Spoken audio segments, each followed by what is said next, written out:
ഇവിടെ വന്നിട്ട് ഇപ്പോൾ 66 കൊല്ലമായി. 66 കൊല്ലമായി. അപ്പം 50 കാലഘട്ടങ്ങളിലൊന്നാണ്. അതെ. 1955 ഞാനിവിടെ വരുന്നത്. 55. അതെ. അന്ന് ഒരുപാട് വ്യത്യാസങ്ങൾ വന്നിട്ടുണ്ട്. കാരണം ഇവിടെ നിന്ന് ഈ ടൗണിൽ ഇത്ര കടകളോ മറ്റുള്ള കാര്യങ്ങളൊന്നും ഉണ്ടായില്ല. ടൂറിസം ഉണ്ടായിരുന്നില്ല.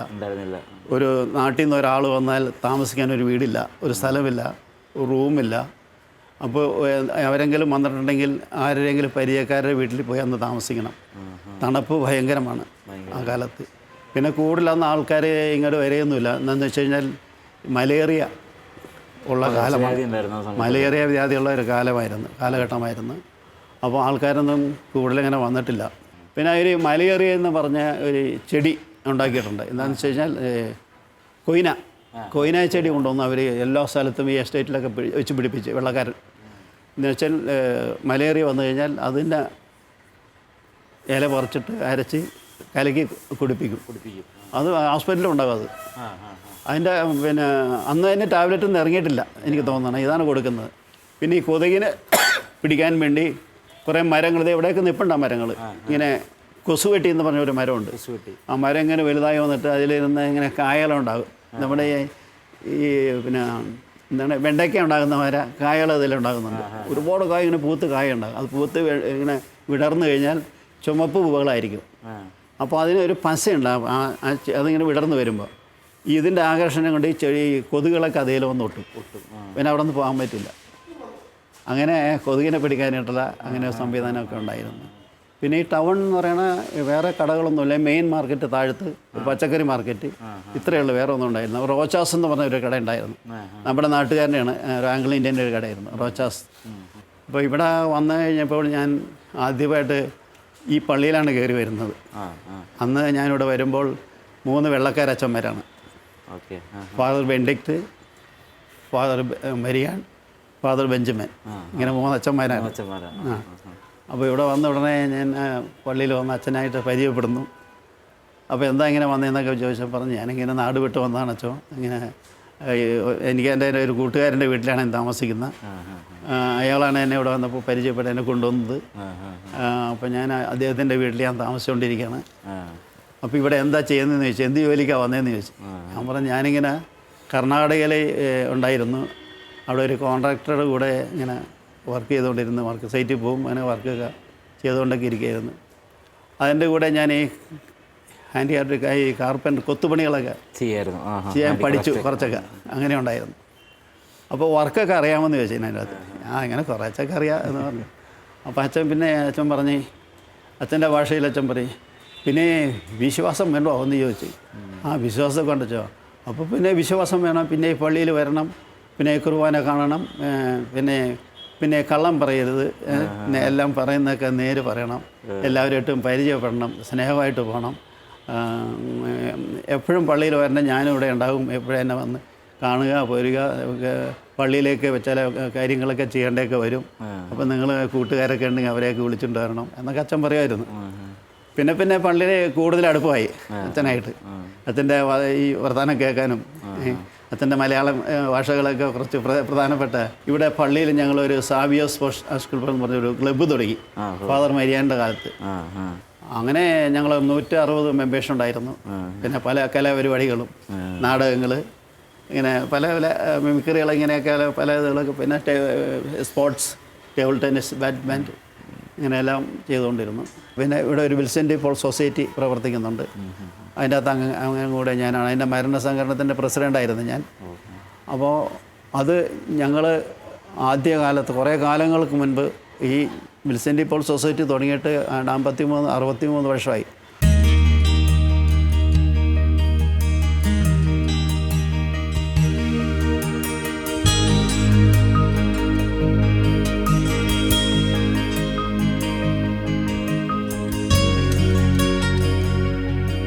ഞങ്ങളൊരു ഷോപ്പിംഗ് തുടങ്ങിയായിരിക്കും അത് വിൽസൻ്റ് പോൾ സൊസൈറ്റിയുടെ. അപ്പോൾ അതിൽ മെയിനായിട്ട് ഞങ്ങൾ ഒരുപാട് പാവപ്പെട്ടവരെ സഹായിക്കുന്നുണ്ട്. ക്യാൻസർ രോഗം, കിഡ്നി രോഗങ്ങൾ, പിന്നെ ഹാർട്ട് അറ്റാക്ക് വരുന്നവരെ, മറ്റുള്ള എല്ലാ രോഗങ്ങളും ആരെല്ലാം വരുന്നോ അപേക്ഷ തരുന്നോ കൊടുക്കാൻ നമ്മൾക്ക് ബാധ്യതാസ്ഥത ഉള്ളവർക്കെല്ലാം ഞങ്ങൾ കൊടുക്കുന്നുണ്ട്. 5000, 10000, 2000, 3000, 1000. പിന്നെ ദത്ത് കുടുംബങ്ങളുണ്ട്, ഒരു 22 ദത്ത് കുടുംബങ്ങൾ. ആഴ്ചയിൽ 500 രൂപ, 300 രൂപ, 200 രൂപ അങ്ങനെ കൊടുക്കുന്നുണ്ട്. അപ്പോൾ ആ പൈസ ഉണ്ടാക്കുന്നത് ഞങ്ങൾ 25 അംഗങ്ങളുണ്ട്. അതിൽ 25 അംഗങ്ങളും എല്ലാ ബുധനാഴ്ചയും കൗൺസിലുണ്ട്. കൗൺസിൽ കൂടുമ്പോൾ അതിൽ അച്ഛനും വരും. അന്നേരം ഈ ഓരോ കാര്യങ്ങൾ ചർച്ച ചെയ്യും. ഇങ്ങനെ പല രോഗങ്ങൾക്കുള്ള ആൾക്കാരുടെ ലെറ്റേഴ്സൊക്കെ വരും. അതെല്ലാം വായിച്ചിട്ട് അത് കൊടുക്കേണ്ടവരാണെങ്കിൽ അവർക്ക് കൊടുക്കേണ്ട അർഹതപ്പെട്ടവരാണെങ്കിൽ കൊടുക്കും. പിന്നെ ഞങ്ങളൊരു സ്വാസ്ഥ്യക്കാഴ്ച എടുക്കുന്നുണ്ട്. ഞങ്ങളുടെ ഓരോരുത്തരും അംഗങ്ങൾ ഇത്ര രൂപ അതിനകത്ത് വീഴണമെന്ന് വെച്ചാൽ അങ്ങനെ അത് എല്ലാ ആഴ്ചയിലും ഞങ്ങളിടും. അത് 50 രൂപ കുറയാണ്ട് ഒരംഗം ഇടണം. അതാണ് അതിൻ്റെ നിയമം. അപ്പോൾ അങ്ങനെ അത് ചെയ്യും. പിന്നെ പിടിയേരി എന്ന് പറഞ്ഞൊരു സെക്ഷനുണ്ട്. ആ പിടിയേരിയുടെ കാശ് ഉണ്ടാക്കണം. അതിൽ പിടിയേരി എന്ന് വെച്ചാൽ അതിന് 40 രൂപയുള്ളൂ പിടിയേരിക്ക്. അതിൽ 100 രൂപ വെച്ച് ഞങ്ങൾ പിരിക്കും. അതിൽ ബാക്കിയുള്ള പൈസ അഡീഷണൽ ഫണ്ടായിട്ട് ശേഖരിക്കും. ഇനി ഞങ്ങൾക്കൊരു 2 ലൈൻ യൂണിറ്റ് കെട്ടിക്കൊടുത്തു 2 വീട്ടുകാർക്ക് 2 റൂം. അത് ഞങ്ങളുടെ ഈ ഫണ്ടിൽ നിന്ന് ഞങ്ങൾ ഉണ്ടാക്കുന്നതാണ്. ഇങ്ങനെ പല ബെനിഫിറ്റേഷൻ എന്ന് പറഞ്ഞിട്ട് പല ആൾക്കാരുടെ അടുത്ത് ഞങ്ങൾ കൈനീട്ടി ഇങ്ങനെ വാങ്ങിക്കുന്നുണ്ട്. ചില കടകളിൽ കൊണ്ട് ഒരു ബോക്സ് വെച്ചിട്ടുണ്ട്. അപ്പോൾ അതിൽ നിന്ന് കിട്ടുന്ന ഫണ്ട് കൊണ്ടാണ് അതൊക്കെ ചെയ്യുന്നത്. അതുകൂടാണ്ട് ഞങ്ങൾ വേറൊരു ഫണ്ട് ഉണ്ടാക്കുന്നുണ്ട്. ഈ പെണ്ണുങ്ങൾക്ക് വേണ്ടി പെൺകുട്ടികളെ കല്യാണം കഴിച്ച് കൊടുക്കുന്നതിലേക്കുള്ള ഒരു ഫണ്ട് ഉണ്ടാക്കിയിട്ടുണ്ട്. ആ ഫണ്ട് മാരേജ് ഫണ്ട് എന്ന് പറഞ്ഞിട്ടൊരു ഫണ്ടുണ്ട്. ആ മാരേജ് ഫണ്ടിൽ നിന്ന് അതിൻ്റെ ഒരു 2 ലക്ഷം രൂപ ഞങ്ങൾ ഡെപ്പോസിറ്റ് ചെയ്തിട്ടുണ്ട്. അപ്പോൾ അതിൻ്റെ പലിശ എടുത്തിട്ട് ആ മാരേജ് ചെയ്യാനുള്ള ആരെങ്കിലും അപേക്ഷ തരണമെങ്കിൽ 5000, 10,000 അങ്ങനെ അവർക്ക് കൊടുക്കും. സഹായിക്കാനായിട്ട് അതിൽ നിന്ന് കൊടുക്കും. ആ ഫണ്ടിൽ നിന്നാണ് എടുത്ത് കൊടുക്കുന്നത്. ബാക്കിയുള്ള ഫണ്ട് അങ്ങനെ ഡെപ്പോസിറ്റായിട്ട് കിടക്കും. ഈ പള്ളിയുടെ ആരംഭം ഫാദർ അൽഫോൺസ് എന്ന് പറഞ്ഞൊരച്ഛൻ 1898 ഒരച്ഛനോട് ഈ സ്ഥലം കാണാൻ വന്നു. അങ്ങനെ അച്ഛൻ സ്ഥലമെല്ലാം വിസിറ്റ് ചെയ്തു. ഈ സ്ഥലം, ഈ പള്ളി ഇരിക്കുന്ന സ്ഥലം അച്ഛൻ കണ്ടു. അച്ഛന് വളരെ ഇഷ്ടപ്പെട്ടു. അപ്പോൾ അച്ഛൻ്റെ മനസ്സിലെ ആഗ്രഹം ഇവിടെ തന്നെ ഒരു പള്ളി എനിക്ക് കിട്ടുകയാണെങ്കിൽ നന്നായിരിക്കും. എൻ്റെ മക്കൾക്കെല്ലാം ആരാധിക്കാൻ നല്ലൊരു സ്ഥലമാണിത്, ഈ മലപ്പുറത്ത് എന്ന് പറഞ്ഞ് അച്ഛൻ അങ്ങനെ അച്ഛൻ്റെ മനസ്സിലെ കണ്ട കാര്യങ്ങളാണ്.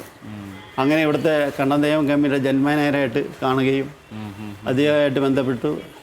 എനിക്കിങ്ങനെ എൻ്റെ മക്കൾക്ക് ആരാധിക്കാൻ വേണ്ടി ഒരു സ്ഥലം വേണമെന്ന് അച്ഛൻ ആവശ്യപ്പെട്ടു. അങ്ങനെ അച്ഛൻ എൻ്റെ ആവശ്യപ്രകാരം അച്ഛൻ അവിടുത്തെ മാനേജർ പറഞ്ഞ് ഞാൻ മേലധികാരികളായിട്ടൊക്കെ സംസാരിച്ചിട്ട് ഞാൻ അച്ഛനോട് പറയാമെന്ന് പറഞ്ഞ് 2 ദിവസം കഴിഞ്ഞ് അച്ഛൻ തിരിച്ച് ചെന്നു.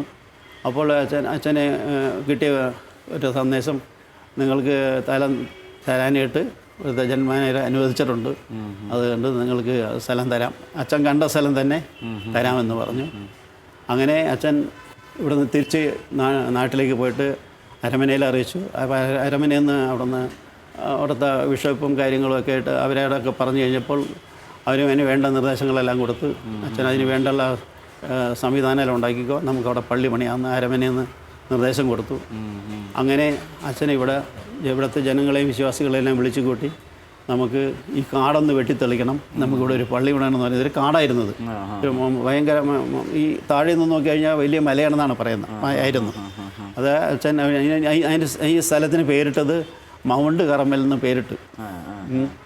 മൗണ്ട് മലപ്പുറത്തല്ലേ ഇരിക്കുന്നത്, അതുകൊണ്ട് മൗണ്ട് കർമ്മൽ എന്ന് പേരിട്ടിട്ട് നമുക്ക് ഈ പള്ളി ആരംഭിക്കണമെന്നും പറഞ്ഞ് ഇവിടുത്തെ ജനങ്ങളെല്ലാം കൂടി ചേർന്ന് ഈ സ്ഥലം വെട്ടിത്തെളിച്ച് ഇവിടെ ആദ്യം ഒരു ഷെഡുണ്ടാക്കി. അന്ന് എത്ര ഇടവകങ്ങളുണ്ടായിരുന്നു? അന്ന് ഇടവക്കാർ കുറവാണ്, അന്നൊക്കെ ആൾക്കാർ കുറവാണ്. കാരണം ഇവിടെ ജനങ്ങൾ വരുന്നുള്ളൂ.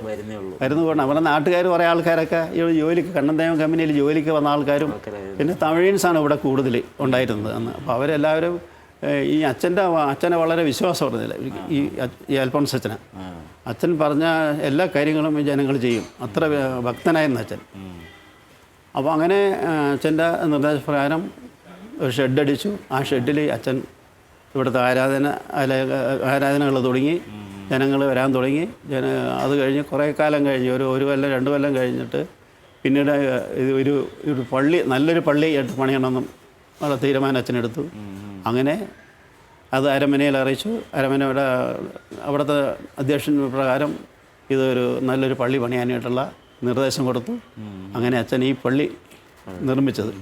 അപ്പോൾ ഇത് മുഴുക്കെ ഈ ഇഷ്ടിക ചുടുകട്ടയാണിത്. ഈ പള്ളി പണിതിരിക്കുന്ന കരിങ്കല്ലല്ല, അടി ഫൗണ്ടേഷൻ മാത്രം ഇതിൻ്റെ കരിങ്കല്ലുള്ളൂ. അപ്പോൾ ഇത് പണിതിരിക്കുന്ന എല്ലാം ചുടുകട്ടയാണ്. അപ്പോൾ ആദ്യത്തെ ഈ പള്ളി പണിതെന്ന് വെച്ച് കഴിഞ്ഞാൽ ആ ഷെഡ് പൊളിച്ച് കഴിഞ്ഞിട്ട് പള്ളി പണിതത് നല്ല കൂർച്ചം കൂടുതലായിരുന്നു, ഇങ്ങനെ സ്ലോപ്പ് കൂടുതലായിരുന്നു. അത് കുറേ അതങ്ങനെ എഴുന്നേച്ച് അത് കഴിഞ്ഞ് ഇവിടെ കുറേ കാലം കഴിഞ്ഞപ്പോൾ അച്ഛൻ ഇവിടെ നിന്ന് പോയി. അച്ഛൻ പോയി കഴിഞ്ഞിട്ട് അച്ഛൻ ഇവിടെ മരിക്കുകയാണ് ചെയ്തത്. അച്ഛൻ ഈ പള്ളിയിൽ ഇവിടെ കിടന്ന് മരണപ്പെട്ടു. ആ മരണപ്പെട്ടിട്ട് അച്ഛൻ്റെ ശവകുടീരമാണ് ഈ പള്ളിയുടെ അടുത്ത് സ്ഥാപിച്ചിട്ടുണ്ട്. അതിൻ്റെ ബോർഡും കാര്യങ്ങളൊക്കെ ബോർഡൊക്കെ അതിൽ എഴുതി വെച്ചിട്ടുണ്ട്. അച്ഛൻ്റെ ജനന തീയതി, അച്ഛൻ കുർബാന ചൊല്ലിയ ഡേറ്റ്, ഇവിടെ മരണപ്പെട്ട ഡേറ്റ്, അതെല്ലാം അച്ഛൻ അതിൻ്റെ അകത്ത് എഴുതി വെച്ചിട്ടുണ്ട്. അത് നോക്കി കാണാവുന്നതാണ്. അപ്പോൾ ആ അച്ഛനാണ് ഈ പള്ളി നിർമ്മിച്ചതും ഇതിൻ്റെ കാര്യങ്ങളും എല്ലാം നടത്തിക്കൊണ്ടിരുന്നതും. ജനങ്ങളിങ്ങനെ കൂടാൻ തുടങ്ങി. അപ്പോൾ ഇവിടെ വരാനായിട്ട് ഇവിടെ ഈ സ്റ്റെപ്പ് കിട്ടിയിരിക്കുന്നതല്ലേ, അന്ന് സ്റ്റെപ്പൊന്നുമില്ല, ഒരു മണ്ണുമാതിരിയുള്ള സ്ഥലങ്ങളൊക്കെ ആയിരുന്നു. അങ്ങനെയാണ് കല്ലുകൊണ്ട് എങ്ങനെ വെച്ചാൽ പെയ്വ് ചെയ്ത് അങ്ങനെ ഒരു സ്ഥലത്ത് അങ്ങനെയാണ് കയറി വന്നുകൊണ്ടിരുന്നത്. ഈ മേലെ ഇവിടെ അപ്പുറത്തേക്ക് പോകാനായിട്ട് റോഡുണ്ടായിരുന്നില്ല. ആ റോഡൊക്കെ അവിടെ കാട് പിടിച്ച് കിടക്കുകയായിരുന്നു. അപ്പോൾ ഇതിൻ്റെ തൊട്ട് മേലെയാണ് സിമിത്തേരി. ഇപ്പോൾ ഈ മേലെ ഇരിക്കുന്ന ബിൽഡിങ്ങിൻ്റെ അതാണ് ഇവിടുത്തെ ആദ്യത്തെ സിമിത്തേരി. അത് കഴിഞ്ഞ് ഫാദർ അഗസ്റ്റിൻ പിഞ്ഞറ ഈ അച്ഛൻ പോയി. പിന്നെ അത് കഴിഞ്ഞപ്പോൾ ആണ് ഫാദർ അൽഫോൺസ് അച്ഛൻ്റെ കാലം ശേഷം father Benedict, father Marian, father Benjamin, ഇവർ 3 പേരും ഇവിടെ വന്നു. പിന്നെ അവരുടെ ഭരണമായിരുന്നു. അത് കഴിഞ്ഞ് ബെൻഡിക്റ്റ് അച്ഛൻ 56 ഇവിടെ നിന്ന് പോയി, അദ്ദേഹം നാട്ടിലേക്ക് പോയി. പിന്നെ ഫാദർ മരിയാനായിരുന്നു ഇവിടുത്തെ വികാരി. അപ്പോൾ വികാരി ആ അച്ഛനും ഭയങ്കര ഭക്തനായിരുന്നു. അത് കഴിഞ്ഞിട്ട് നമ്മൾ ഈ പള്ളിക്ക് വേണ്ടി റോഡുകൾ ഉണ്ടാക്കി. അപ്പുറത്തുനിന്ന് അങ്ങേപ്പുറത്തുനിന്ന് കയറി വരാൻ, ഈ മെയിൻ റോഡിൽ കൂടെ തന്നെ കയറി വരാൻ ഹോസ്പിറ്റലിൻ്റെ ജംഗ്ഷനിൽ നിന്ന് റോഡുണ്ടാക്കി. ഫാദർ അഗസ്റ്റിൻ പിഞ്ഞാറ ഇവിടെ വന്ന കാലത്ത് ഇവരെല്ലാം പോയി കഴിഞ്ഞ പിന്നെ ഫാദർ അഗസ്റ്റിൻ പിഞ്ഞാറയാണ് ആദ്യത്തെ മലയാളത്തെ അച്ഛൻ. അതുവരെ വെള്ളക്കാരായിരുന്നു. അപ്പോൾ ആ അച്ഛനാണ് ഇവിടെ വന്ന് ആ റോഡുണ്ടാക്കണമെന്ന് പറഞ്ഞ് ഞങ്ങൾ ചെറുപ്പക്കാരെല്ലാം കൂടി ചേർത്ത് ഞങ്ങൾ റോഡുണ്ടാക്കി. ആ റോഡ് വെട്ടി കഴിഞ്ഞപ്പോൾ അന്നിവിടെ നമ്മുടെ ജന്മാനേരെ ആദ്യത്തെ ജന്മാനേരെ പോയിട്ട് പിന്നെ ലാപ്പിൻ സാർ എന്ന് പറഞ്ഞ ഒരാളായിരുന്നു.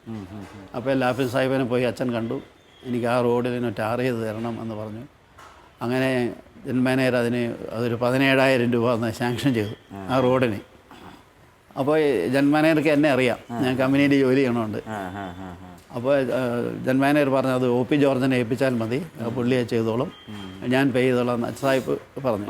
അങ്ങനെ അച്ഛൻ പറഞ്ഞത് ഒ പി ജോർജ് ചെയ്തോളാം പറഞ്ഞ് ഞാൻ റോഡ് ടാർ ചെയ്തു. അങ്ങനെ വണ്ടി ഇവിടെ കയറി വരാനൊക്കെ തുടങ്ങിയത്. അല്ലെങ്കിൽ എല്ലാം താഴത്ത് തന്നെ നിൽക്കണം. അച്ഛൻ്റെ കാർ ഷെഡ് ഒരെണ്ണം താഴെയിലുണ്ട്. ആ ഷെഡിലാണ് അച്ഛൻ്റെ കാർ ഇട്ടിരുന്നത്. മോറീസ് മൈനർ എന്ന് പറഞ്ഞൊരു കാറുണ്ടായിരുന്നു. ആ കാറിലാണ് ഇവിടുത്തെ അച്ഛന്മാരെല്ലാം പോയിക്കൊണ്ടിരുന്നത്, എസ്റ്റേറ്റിലൊക്കെ പോയിക്കൊണ്ടിരുന്നത്. അതിൻ്റെ ഒരു ഡ്രൈവർ ഉണ്ടായിരുന്നു, ഫ്രാൻസിസ് എന്ന് പറഞ്ഞിട്ട്. ഇവിടെ റോപ്പർ സ്റ്റേഷനൊക്കെ ഉണ്ടായിരുന്നു. റോപ്പർ സ്റ്റേഷൻ ഇവിടുന്ന് ട്രെയിനുണ്ടായിരുന്നു ടോപ്പ് സ്റ്റേഷനിലേക്ക്. ഈ നമ്മുടെ റീജിയണൽ ഓഫീസിൻ്റെ അടുത്തുനിന്ന് തമിഴ്നാട്ടിലേക്ക് പോകാൻ വേണ്ടി ഒരു ട്രെയിൻ ഉണ്ടായിരുന്നു. ട്രെയിൻ എന്ന് വെച്ചാൽ അത് ടോപ്പ് സ്റ്റേഷൻ വരെയും പോകും. അപ്പോൾ അവിടം വരെ അവിടെ നിന്നാണ് നമ്മളുടെ റോപ്പേ ഉണ്ടായിരുന്നത്. അപ്പോൾ അത് കൊരങ്ങണി എന്ന് പറഞ്ഞ സ്ഥലത്തു നിന്നാണ് ആ റോപ്പേ സ്റ്റേഷൻ വരുന്നത്.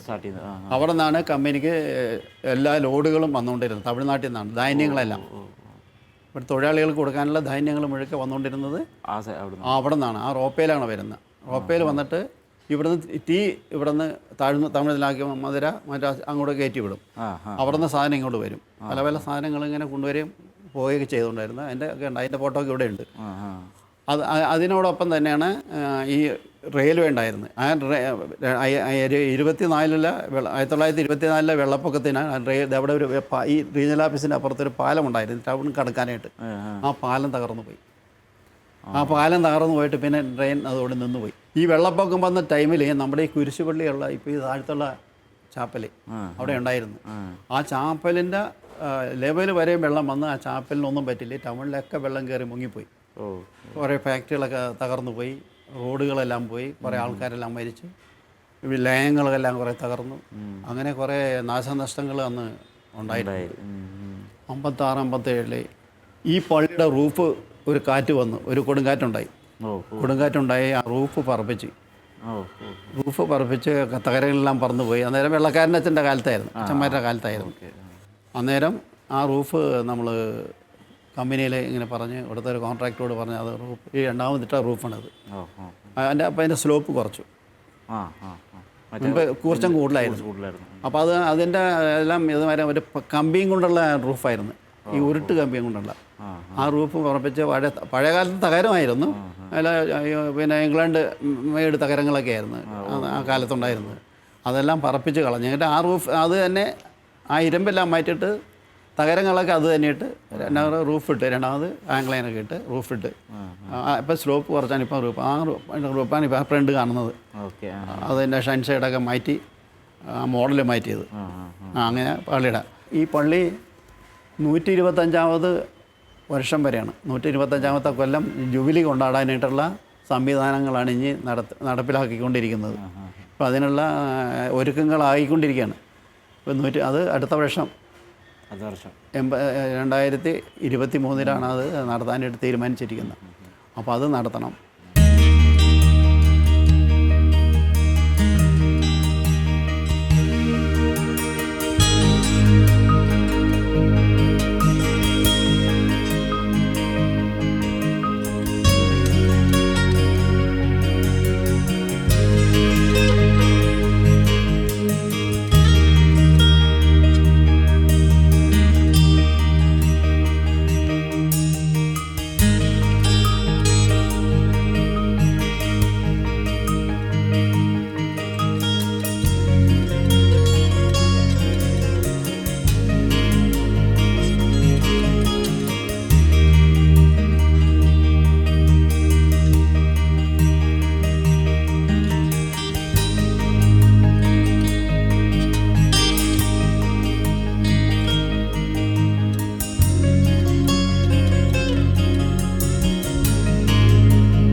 ജനിച്ചു വളർന്നത് ഇവിടെ തന്നെയാണ്. കാരണം എൻ്റെ ഫാദറാണ് ഇവിടെ ആദ്യമായിട്ട് ഇവിടെ വരുന്നത്. ഞങ്ങൾ ശരിക്കും പറഞ്ഞാൽ എൻ്റെ ഫാദറിൻ്റെ നാട് എന്ന് പറഞ്ഞാൽ എൻ്റെ നാട് മൂന്നാർ തന്നെയാണെങ്കിലും ഫാദറിൻ്റെ വന്നിട്ട് എറണാകുളം ബോൾഗാട്ടിയ പൂഞ്ഞിക്കര. അവിടെ നിന്ന് 1939 ഡാഡി ഇവിടെ വന്നതാണ്. എന്ന് പറയുമ്പോൾ അന്നത്തെ കാലത്തൊക്കെ പറയുമ്പോൾ ഇതുപോലെ ഈ ഗൾഫിൽ പോകുന്ന പോലെയാണ്. കാരണം ഇവിടെ ഈ എസ്റ്റേറ്റിലേക്ക് വന്നുള്ള ഈ ലൈൻസ് പണിയാനും മറ്റുള്ള പണിക്കാരൊക്കെ വരികയാണെങ്കിൽ നമ്മുടെ നാട്ടിൽ നിന്നാണ് ഈ കാർപ്പൻറ്ററും മേസന്മാരൊക്കെ കടന്നു വരുന്നത്. അപ്പോൾ അങ്ങനെ പണിക്ക് വേണ്ടി രാജി കാർപ്പൻറ്ററായിരുന്നു, പണിക്കാരായിരുന്നു. അപ്പോൾ ഇവിടെ വന്ന് രാജി പറയാൻ പറ്റും 39 വന്ന് രാജി പിന്നെ ഇവിടെ സെറ്റിലായി. അങ്ങനെ ആയിരുന്നു. ഇപ്പോൾ ഞാൻ 1956 ജനിക്കുന്നത്. 56 മുതൽ പിന്നെ ഇങ്ങോട്ട് കൃത്യമായിട്ടും നമ്മളിങ്ങനെ വരികയും നമ്മുടെ ജീവിതം മുഴുവനും പിന്നെ ഇവിടെ തന്നെയാണ്. അതായത് ഇവിടെ നിന്ന് മൂന്നാറിൽ നിന്ന് 12 കിലോമീറ്റർ അപ്പുറേ ലക്ഷ്മി എസ്റ്റേറ്റ് എന്ന് പറയും, അവിടെയാണ് നമ്മുടെ വീട് ഉണ്ടായിരുന്നത്. ഞങ്ങൾ അവിടെ നിന്ന് എല്ലാ ദിവസവും ഞങ്ങൾ പഠിക്കാനൊക്കെ വരുന്നത് അവിടെ നിന്നാണ് വരുന്നത്. പക്ഷേ ഇന്നത്തെ കാലത്തെ പോലെ ഓട്ടോറിക്ഷയോ മറ്റുള്ള ഒരു സൗകര്യമൊന്നുമില്ല. അന്ന് നടന്നു വേണം വരാൻ. ഈ 12 കിലോമീറ്റർ നമുക്ക് അന്ന് വലിയ കാര്യമൊന്നുമില്ല, പ്രശ്നമില്ല, കാരണം വേറെ മാർഗ്ഗമില്ലല്ലോ. അപ്പോൾ ഞങ്ങൾ അവിടെ നിന്ന് നടന്ന് സ്കൂളിലേക്ക് വരുന്നതെല്ലാം മൂന്നാർ ഹൈസ്കൂൾ ഇവിടെയാണ്, ടൗണിൽ തന്നെയാണ്.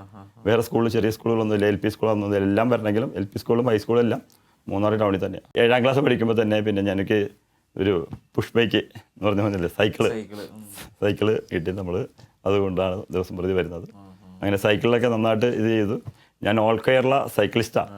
അങ്ങനെ എന്ന് പറഞ്ഞാൽ 1984 അത് തോന്നുന്നു, 84 ഞാൻ ഇവിടെ എറണാകുളത്ത് വെച്ച് പാലാരിവട്ടത്ത് വെച്ച് ഒരു സൈക്കിൾ റേസ് മത്സരം ഉണ്ടായിരുന്നു. അതിൽ ഫസ്റ്റ് കിട്ടി, ഓൾ കേരള ഫസ്റ്റ് കിട്ടിയത് അന്ന്. ജീവിതം മുന്നോട്ട് പോകുന്നു. പണ്ട് കാലത്തെന്ന് പറയുമ്പോൾ ഇത് ആദ്യം ഈ ഒരു 30 കിലോമീറ്റർ ചുറ്റളവിലാണ് ഈ ടാറ്റയുടെ എസ്റ്റേറ്റ് കിടക്കുന്നത്. ഇവിടെ നിന്ന് പോയി കഴിഞ്ഞെന്ന് പറയുമ്പോൾ ടോപ്പ് സ്റ്റേഷൻ എന്ന് പറയും, അതിന് എല്ലപ്പെട്ടി എസ്റ്റേറ്റ് എന്ന് പറയും. അതിനിവിടെ 32 കിലോമീറ്ററോളം ഇവിടുന്ന് പോകണം. ഞാനിപ്പോൾ ലക്ഷ്മി പറഞ്ഞില്ലേ, ലക്ഷ്മി 12 കിലോമീറ്റർ പോകണം. 12 കിലോമീറ്റർ ഞാൻ താമസിക്കുന്നത്. അത് കഴിഞ്ഞ് ഒരു 3 കിലോമീറ്റർ 15 കിലോമീറ്റർ അതിനാണ് ബോർഡറിൽ നിൽക്കുന്നത്. പിന്നെ കടലാറെന്ന് പറഞ്ഞാൽ ഇവിടെ നിന്നുണ്ട്, അതും കൊണ്ട് ഒരു ഏതാണ്ട് ഒരു 12-13 കിലോമീറ്ററോളം കടലാറുണ്ട്.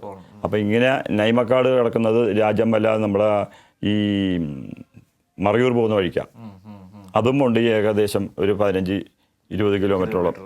പിന്നെ ഈ ടോപ്പ് സ്റ്റേഷൻ. ഇപ്പോൾ ഇത്രയും ചുറ്റളവിനുള്ള ആൾക്കാരെല്ലാം അവരുടെ അന്നന്ന് ആഹാരത്തിന് വേണ്ടി വരണം, എന്തെങ്കിലും സാധനം വാങ്ങിക്കാൻ വരണമെങ്കിൽ ഈ മൂന്നാറിൽ വന്ന് വേണം ചെയ്യുക. അപ്പം ഞായറാഴ്ചത്തെ ദിവസം ഈ മൂന്നാറിൽ സജീവമായിട്ട് എല്ലാ കടകളും തുറന്നിരിക്കും.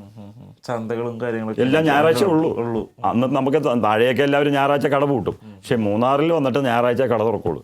കാരണം ഇവരെല്ലാം ഈ ശനിയാഴ്ച കിട്ടുന്ന കാശും വാങ്ങിച്ചുകൊണ്ട് അന്ന് ആഴ്ചയാണ് പേയ്മെൻറ്റ് ചെയ്യുന്നത് പണ്ടേ കാലത്ത്. അപ്പോൾ അതും വാങ്ങിച്ചുകൊണ്ട് വന്ന് ഞായറാഴ്ച വന്ന് കച്ചവടം ചെയ്യാനായിട്ട് വരുന്നത്, ഇവിടെ ഞായറാഴ്ച സാധനം വാങ്ങിച്ചിട്ട് പോകാൻ വേണ്ടി വരുന്നത്. അപ്പോൾ ഞായറാഴ്ച എല്ലാ കടകളും സജീവമായിട്ട് വർക്ക് ചെയ്യും. അതിന് പകരം ഒരു ഓഫ് കൊടുക്കുന്നത് ബുധനാഴ്ചയാണ്. ഇവിടെ ഓഫായിട്ട് കൊടുത്തത് വീക്കിലി ഓഫ് കൊടുക്കുന്നത് ബുധനാഴ്ചയാണ്.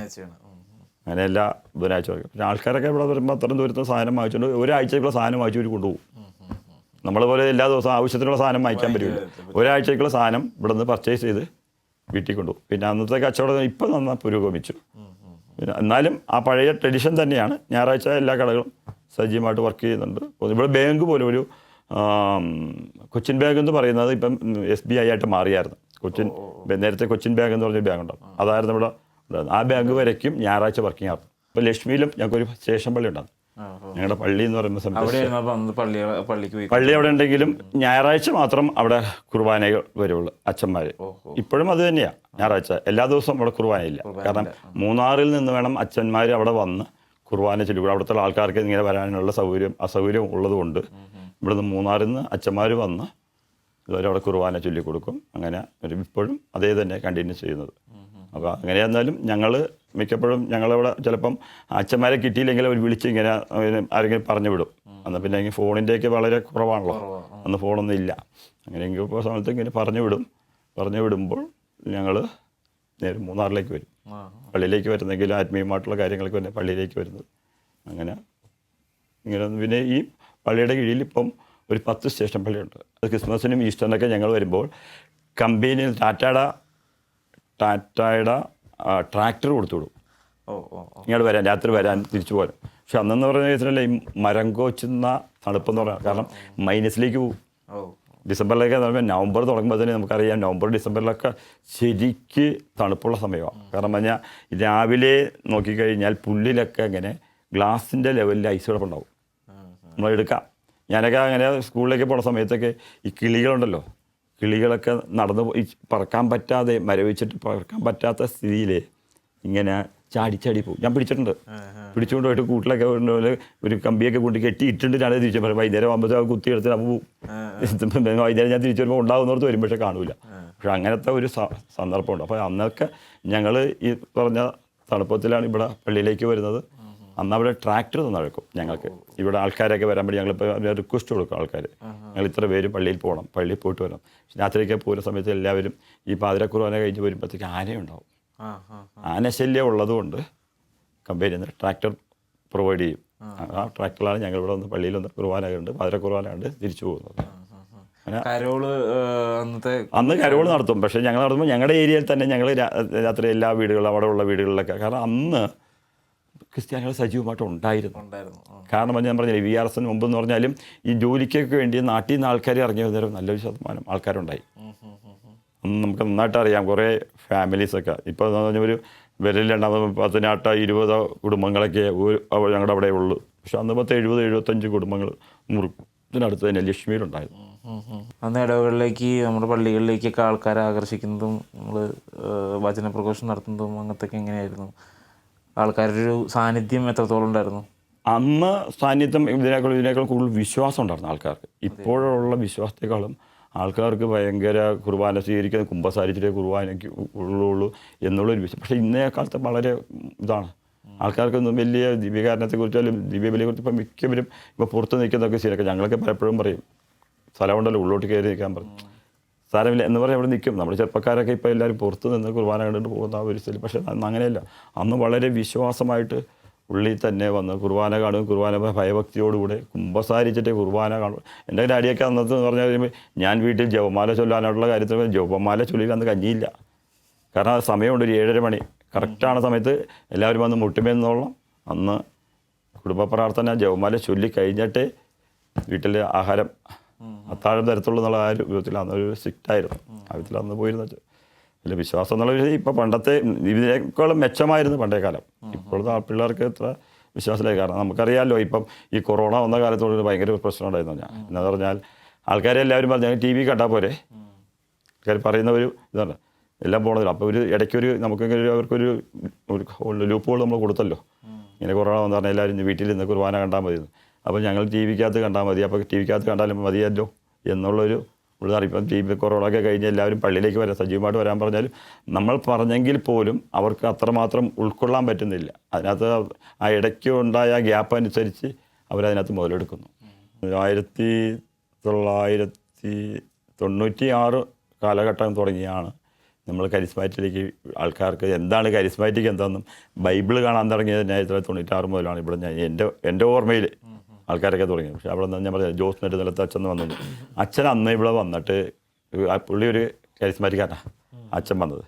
അപ്പോൾ അച്ഛൻ ഇവിടെ വന്നിട്ട് ഞങ്ങളോട് എല്ലാവരും കൂടി സംഘടിപ്പിച്ച് കുറച്ച് പ്രാർത്ഥന കൂട്ടായ്മ എല്ലാം റെഡിയാക്കി നിർത്തിയിട്ട് ആഴ്ച ഇവിടെ നിന്ന് പോട്ടയിലേക്ക് അന്ന് ഇവിടെ ഇതുപോലെ 2 ദിവസം 3 ദിവസം അല്ലെങ്കിൽ 4 ദിവസത്തെ ധ്യാനമല്ല, ഒരാഴ്ച ധ്യാനമാണ്. ശനിയാഴ്ച പോയാൽ പിറ്റേ ശനിയാഴ്ച തിരിച്ചു വരുള്ളൂ. അതായത് ശനിയാഴ്ച ഇവിടുന്ന് ജീപ്പിന് ശനിയാഴ്ച ആൾക്കാരെ കയറ്റി വിടും. ഈ പോകുന്ന ആൾക്കാർ കഴിയുമ്പോൾ കഴിഞ്ഞ ആഴ്ചത്തെ ആൾക്കാരെ തിരിച്ച് റിട്ടേൺ കൊണ്ടുവരും. അവർ 12 പേര് ആ ജീപ്പിനകത്ത് പോകും. അങ്ങനെ ഇവിടെ വെച്ച് ആൾക്കാരെ എല്ലാം കൊടുത്ത് നവീകരണത്തിലേക്ക് വന്നപ്പോൾ അന്ന് ആണ് ഈ ധ്യാനം എന്തെന്നും നവീകരണത്തിൽ ഞാനും 96 നവീകരണത്തിലേക്ക് കടന്നു വന്നത്.